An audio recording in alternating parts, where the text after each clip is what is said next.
राजा और तोता की कहानी बहुत ही मजेदार कहानी है दोस्तों। बहुत सालों पहले की बात है।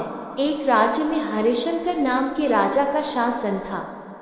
उसके 3 बेटे थे और उसकी इच्छा थी कि उन तीनों बेटों में से जो भी काबिल बेटा होगा वह उसे राजगद्दी सौंप देंगे, लेकिन उन्हें ये मालूम नहीं था कि किसे वह अपना राजपाट सौंपे।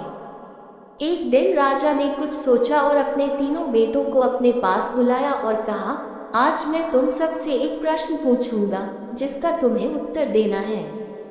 सवाल यह है, यदि तुम लोगों के सामने कोई अपराधी आए तो तुम लोग उसके साथ क्या करोगे?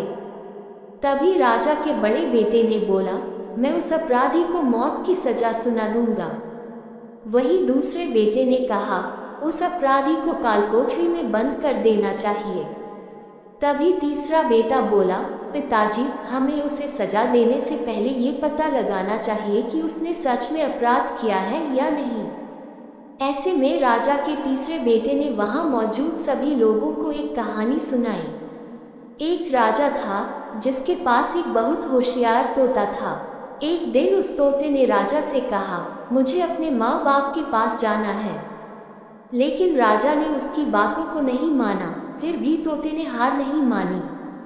वह राजा के पीछे पड़ गया और जिद करने लगा कि उसे उसके माता पिता के पास जाने दें।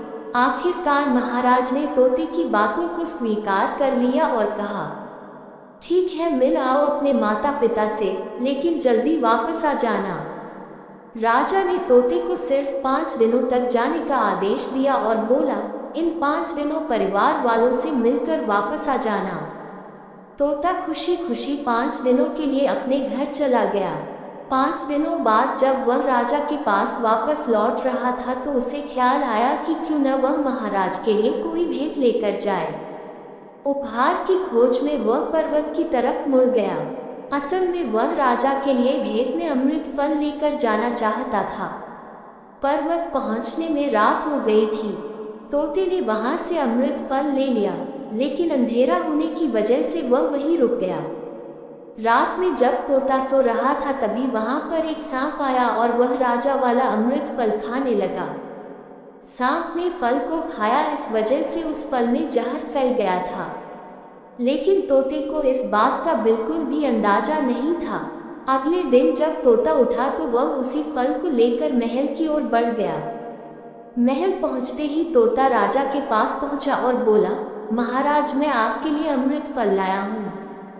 यदि आप इस फल को खाएंगे तो हमेशा के लिए अमर हो जाएंगे। ये सुनकर राजा बहुत खुश हुआ। उन्होंने तुरंत अमृत फल को मांगा। ऐसे में राजा के मंत्री ने उन्हें टोकते हुए पूछा, थोड़ा रुकिए महाराज, आप ये फल बिना जांच के कैसे खा सकते हैं? एक बार सुनिश्चित तो कर लीजिए कि तोता द्वारा लाया गया ये अमृत फल सही है या नहीं। राजा को मंत्री की बात सही लगी और उसने उस फल को तुरंत एक कुत्ते को खिलाने का आदेश दिया। उसके बाद फल का एक टुकड़ा कुत्ते को खिलाया गया। फल खाने के बाद कुत्ता मर जाता है। ये देखने के बाद राजा को बहुत गुस्सा आता है।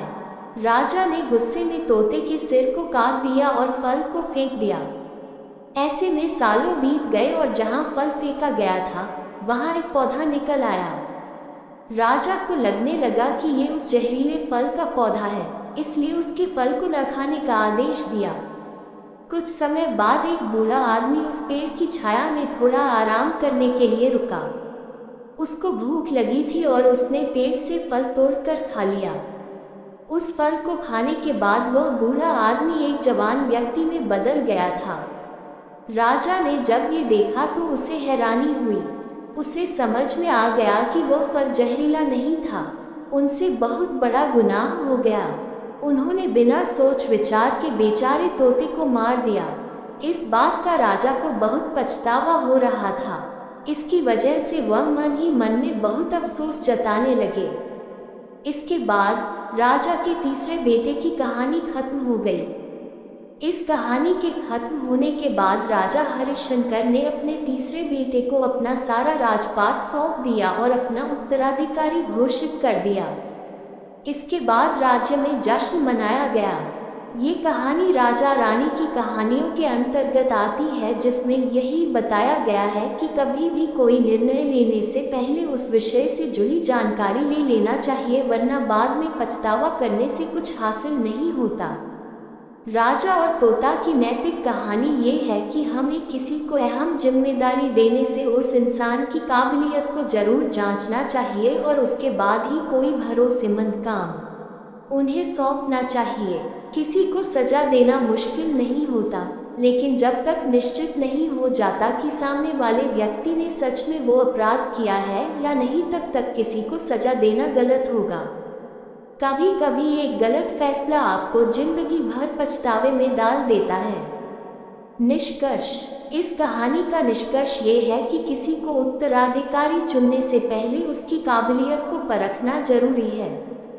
साथ ही यदि किसी को सजा देना है तो सबसे पहले ये जांच परख जरूर कर लेनी चाहिए कि उसने गलती सच में की है या नहीं, वरना एक गलत फैसला आपको हमेशा के लिए आत्मग्लानि में डाल देगा।